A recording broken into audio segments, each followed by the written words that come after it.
Well, of course, the information I have is that the funds are still adequate with which to carry on the welfare program. And insofar as the transfer of funds were concerned, I would think that this would be the way to handle any business transaction, because the funds were there for the purpose of constructing medical schools out at the University of Texas Tech and down at for the University of Texas Houston.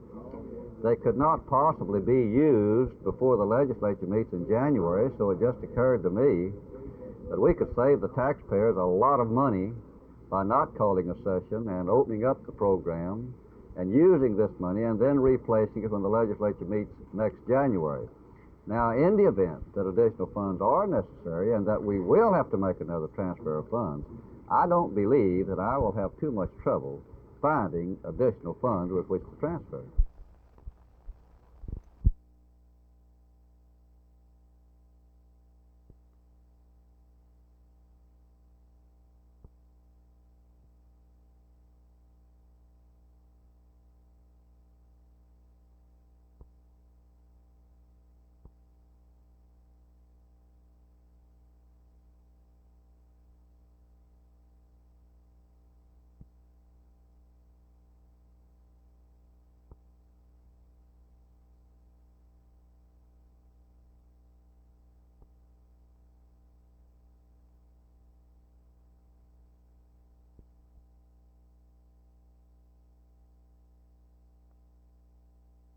This is a powered spray module, a cooling system for the dissipation of large quantities of heat from any industrial plant. The typical effluent from a condensers on a power plant installation is an example of the heat dissipation that would be taken care of by our powered spray module. And the basic principle is cooling of the water by spraying it through the flowing air. Yes, we cool all of the water by evaporating part of it by spraying it up into the airstream.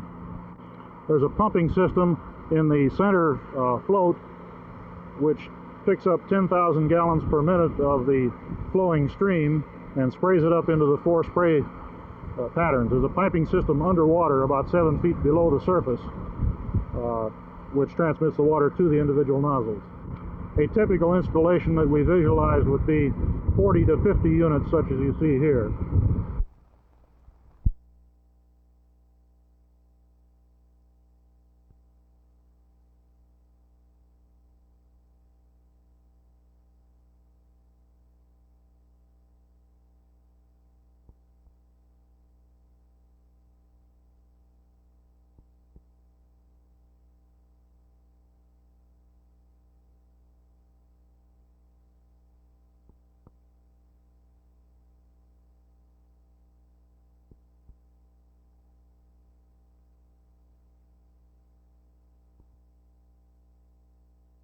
Patco's power play has apparently pooped completely so far as the southwest region is concerned. This morning I visited every major air traffic control facility in the Dallas-Fort Worth area. Out at Greater Southwest Airport, in the 500-man complement of the Air Traffic Control Center, Mr. Bud Fox reported that he had only 10 men absent, all on bona fide sick leave. We visited the TRACON, the Terminal Control Center, where the departure and arrival controllers all operating normally. All supervisors were operating in a supervisory capacity. Air traffic moving entirely normal in the Dallas-Fort Worth area. At Love Field, we talked with Mr. Buddy Lambert, Tower Chief. How has the traffic been moving in and out of Love Field today? We've had no problems at all, Dale. In fact, it's a little bit more than the previous 2 Wednesdays up until the same time. In your complement here in Love Field Tower, do you have any members of PATCO in the complement? Yes, we do. Are any PATCO members working today? Yes. A check at the regional headquarters of the Southwest region indicated that all of the Southwest facilities were operating normally. I have just returned from Albuquerque. I've not had a current update on the situation. And as far as this immediate region in here, this area, we don't anticipate any serious problems except from the standpoint if traffic is delayed either west coast or east coast before it reaches this area, naturally it will have an impact. From my own personal investigation, it would appear that the professional air traffic controllers of the Dallas-Fort Worth areas are continuing to do a very professional job of controlling traffic.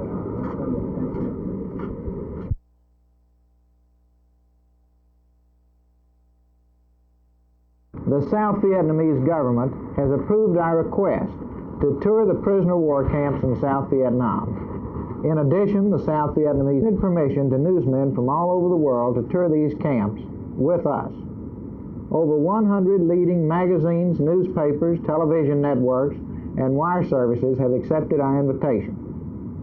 We have informed the North Vietnamese government about this trip. We have asked the North Vietnamese to allow these same journalists to tour the camps in the north where the American prisoners are being held. If the North Vietnamese will allow these journalists to tour their prison camps, the world can know on a comparative basis how these prisoners are being treated. This trip will provide the North Vietnamese with a classic opportunity to prove what they have been saying, that the American prisoners are receiving humane treatment.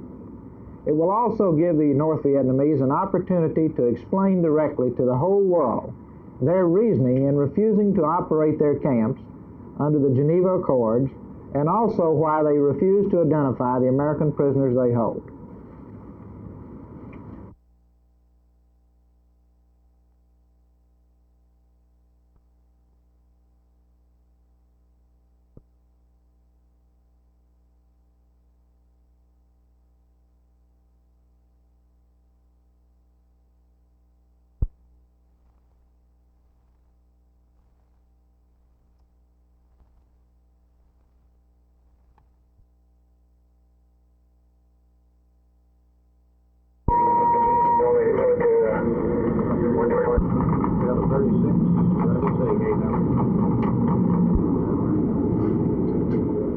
Request clearance American 59.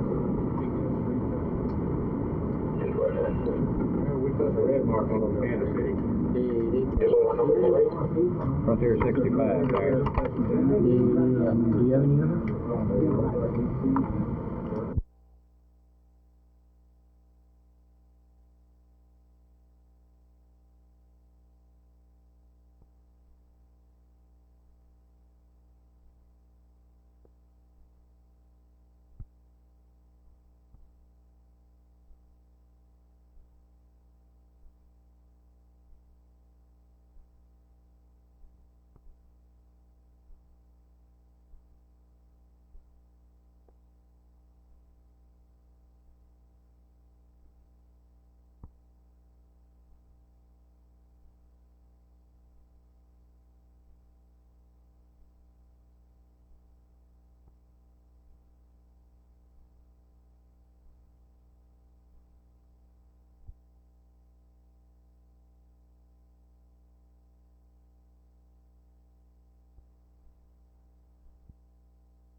We're overrun with outsiders.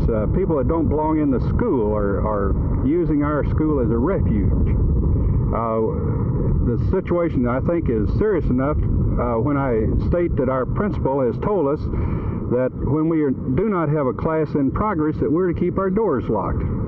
I understand some of the teachers have been threatened by calls from on the outside telling them to let certain people outside. Is this true? Yes, this is true. During our detention hall, which is held after school, we have people come in that want to remove children from the school, and before their detention period is ended.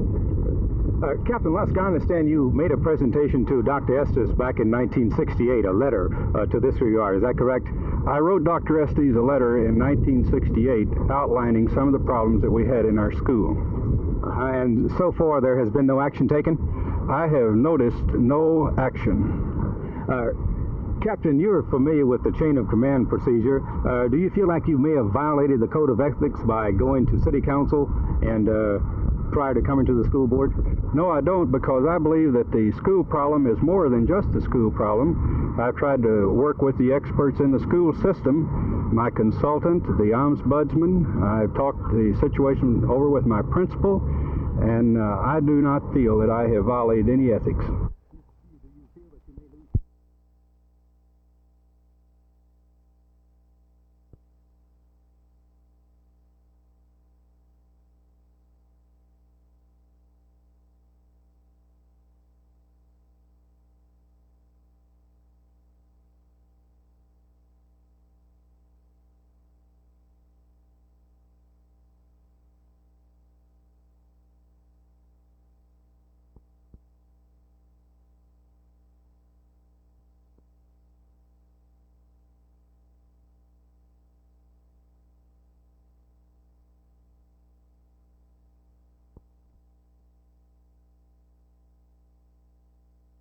That's the Pentagon. That's where they plan wars for America, whether the wars are to be fought in Vietnam or down the street here in Washington on Capitol Hill.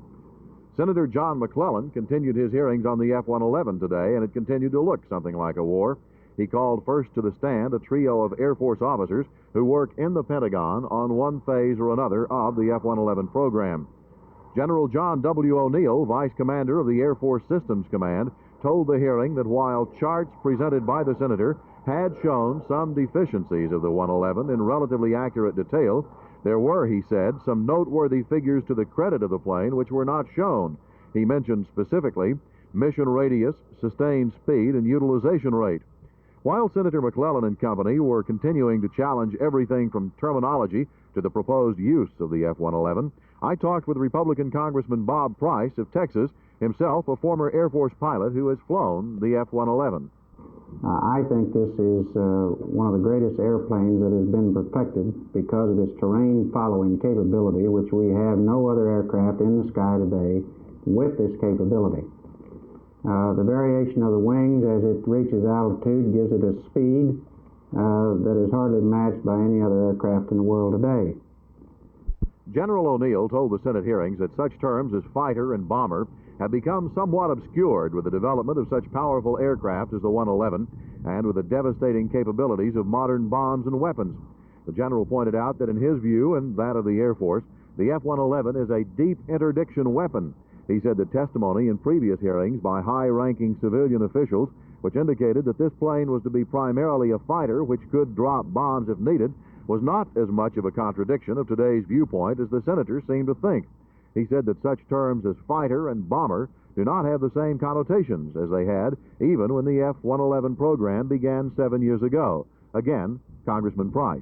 I think it is conceivable, but there are different versions that must be made in order to carry out the mission that is called upon to do.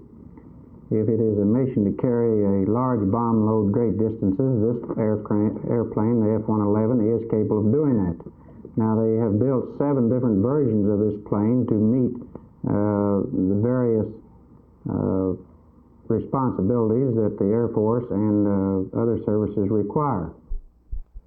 On the subject of why the number of F-111s to be ordered by the Pentagon has declined from 1,700 to 547, Senator McClellan tried to pin General O'Neill to the fact that the Air Force was dissatisfied with the airplane. The general would not be pinned. He said instead the primary reason was economic. They just couldn't get enough money to build the airplanes. And secondarily, said General O'Neill, they're making too many modifications in the plane and it's causing too many problems. Jerry Taft, Channel 8 News, at the Pentagon.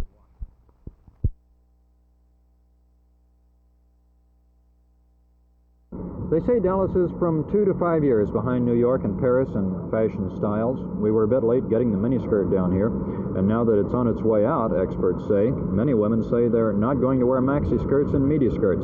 While the store windows have maxi skirts in them, women are still wearing their hems well above their knees on downtown Dallas streets, and many say they'll continue to wear minis. This is the case with two girls I talked to at Miss Wade's Fashion Merchandising College in Dallas. Well, I think the mini will be here to stay. I think it's here to stay, and the maxi's just a fad, maybe for a while. I don't think it'll stay in very long. You wouldn't buy a maxi skirt? No. How about a midi? Maybe for the evening. No, not the midi. Why not? There's nothing appealing about it. I mean, there's nothing pretty about it. I don't like the midi at all because it reminds me kind of like a grandmother type, like old, you know. It cuts your legs off, you know, makes your legs look skinny. It's bad. I don't like it. Would you buy a maxi skirt? I would buy a maxi, but I wouldn't buy a midi at all.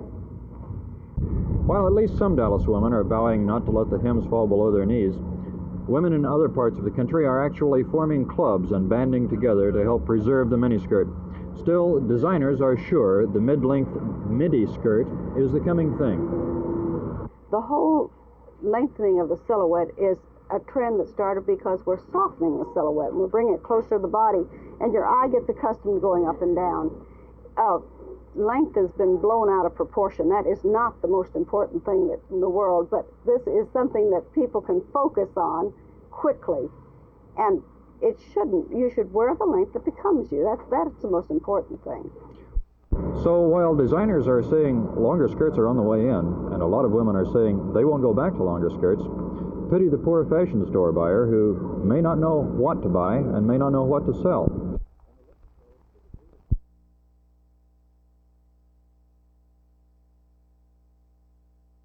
We have been an organization for 2 years, and we have tried very hard to attain new equipment, bring to the public's attention the inequities and inefficiencies of the system, and we have run into many roadblocks, you might say. So this is the end of the action, and the traveling public, you may say this, the only time that the FAA has acted with any positive action is immediately after a mid-air collision. Now I ask the public this, do you want a mid-air collision over downtown Dallas in this area before we have action, or do you want the action now? Would you please enumerate what the specific complaints are that your controllers have against the FAA? 2 years of inaction in the way of equipment, personnel. The personnel complement is not increasing to any degree at all. It is in the Dallas-Fort Worth immediate area. You might say they're pretty fat on personnel, but to do this, they have starved the rest of the region. The Houston area is critically short. Houston Approach Control is critically short. Albuquerque is short of personnel. Their grade level is not what they are here. They do the training and ship the people out to this area here to work. Now, why have the funds been cut off? Due to a report by one of their inspectors, a Mr. Ball, who covers this institution. Now, although we are licensed by the state, we've met all the standards set forth by the state for the operation of a home of this type. This one particular individual had held us in a constant state of harassment over small, minor items which could be corrected from one time to the other. He made his last inspection, which was unannounced, about 10 o'clock one morning, right in the middle of patient care, and found several discrepancies which he would have found any place had he gone there. He sent in his report to the state, and although we wondered why and questioned him on these particular ones, he said it didn't matter to him at all. Nevertheless, he sent in his report. The next thing we got was a letter from the director of the nursing homes from Austin saying that our funds were held up. So as a consequence, we had no alternative except to transfer these patients.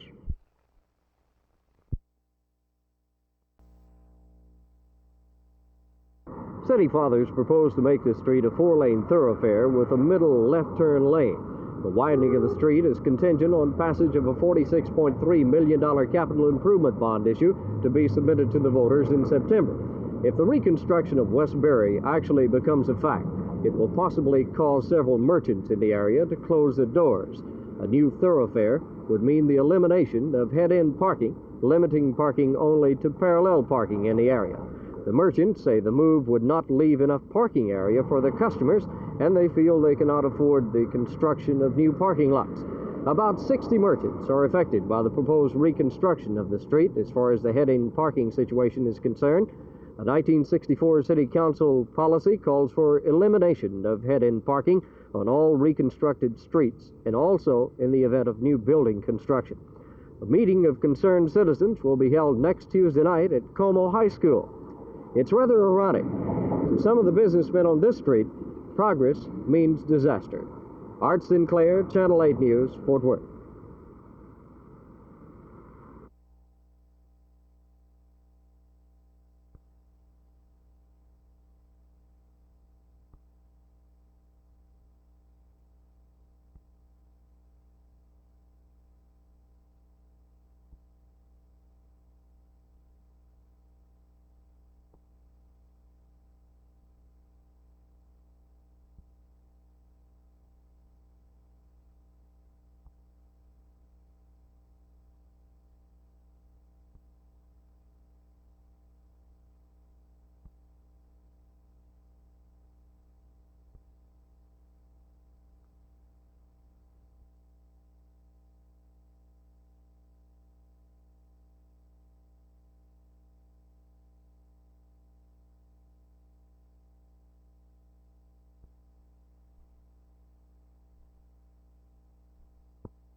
My figures show that we registered better than 73,000 black people alone and approximately 11,000 Chicanos. So we can more than come up with the figure. The white community should not be left out of this. It has been said that Ed Polk did not draft the petition. Did he have anything to do with it at all? Ed Polk had nothing to do with the drafting of the petition or starting the movement. Was he present during any of the meetings concerning it? Ed Polk has not been present during any of the meetings concerning this.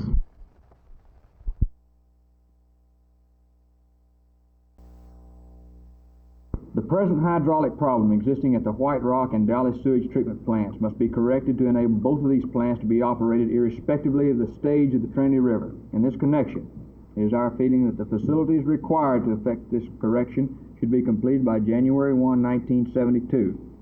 The City of Dallas should submit to the Water Quality Board by June 1, 1970, a schedule complete with dates for the provision of the required facilities. The problem there is one in that since the facility is located adjacent to the floodplain, during high